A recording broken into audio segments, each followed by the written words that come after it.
हर एक इंसान यही चाहता है कि उसकी जिंदगी सुख चैन से भरी हो।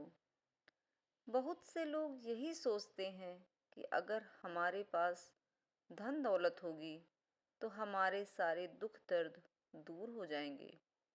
हम सोचते हैं कि अगर हम अमीर हो गए तो हम जो चाहेंगे उसे पा सकेंगे।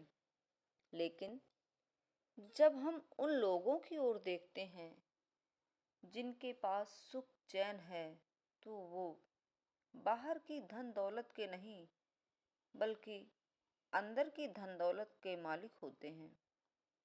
एक दौलत बाहर की दुनिया की है, वह दौलत जिसके द्वारा हम दुनिया की चीजें और दुनिया का सुख चैन पाने की कोशिश करते हैं, और ज्यादातर लोग इसे ही असली दौलत समझते हैं।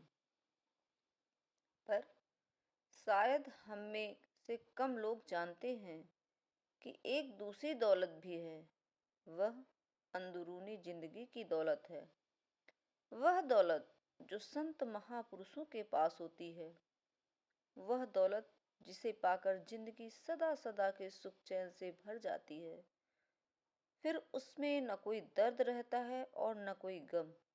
लेकिन हम इंसान हैं और बाहर की दौलत को ही असली दौलत समझते हैं। महापुरुषों की जिंदगी में से कई उदाहरण मिलते हैं जिनसे यह स्पष्ट हो जाता है कि इंसान को किस किस्म की जिंदगी जीनी चाहिए। संत रविदास महाराज जूते बनाने का काम करते थे। वे संत महात्माओं से बड़े आदर भाव से मिलते थे और उनकी बड़ी सेवा किया करते थे। एक बार इन्होंने एक संत जी की बड़ी सेवा की। संत जी उनसे बहुत खुश हुए। जब वे जाने लगे तो उन्होंने इनसे कहा कि तुम्हें एक पारस पत्थर देकर जाना चाहता हूँ। इससे तुम लोहा छुओगे तो वह सोना बन जाएगा। उन्होंने पारस पत्थर लिया और जिस लोहे के सुए से रविदास जी जूते गांठते थे उसे छू दिया। वह तुरंत सोने का बन गया। रविदास महाराज जी ने कहा कि अब मैं जूते किससे बनाऊंगा। संत जी ने कहा कि तुम्हें जूते बनाने की क्या जरूरत है। जब भी तुम्हें पैसे चाहिए हों, इसे किसी भी लोहे पर छुआ देना, वह सोना बन जाएगा। उन्होंने उसे लेने से इनकार कर दिया। लेकिन संत जी ने बड़ा जोर डाला और उन्होंने वह पत्थर उनकी झोपड़ी के छप्पर पर रख दिया और कहा, आप इससे मंदिर बनवाओ या जो चाहे करो, मैं आपसे बहुत खुश हूँ, इसलिए मैं ये आपको देकर जा रहा हूँ। एक साल गुजर गया और साल बाद संत जी फिर उस रास्ते से गुजरे और इनकी कुटिया तक पहुंचे। इन्होंने बड़े आदर भाव से उनकी सेवा की।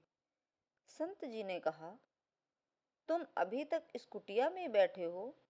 मैं तो तुम्हें पारस पत्थर देकर गया था।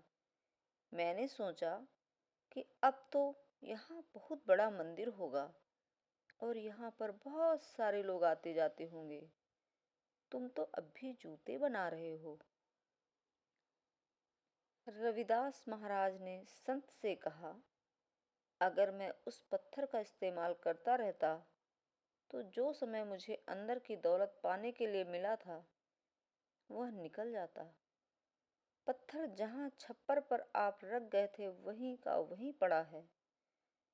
महापुरुष जिन्हें अंदर की दौलत मिली होती है, उनका नजरिया हम सबसे बहुत अलग होता है। उनकी यही तमन्ना रहती है कि अगर वे हर समय उस दौलत के साथ जुड़े रहे। अंदर की दौलत हमें सदा सदा का सुख चैन देती है। अंदर की दौलत हीरे जवाहरातों में नहीं, सोने चांदी में नहीं, बल्कि अपने आप को जानने में है। अपने आप को जानना ही असली दौलत है।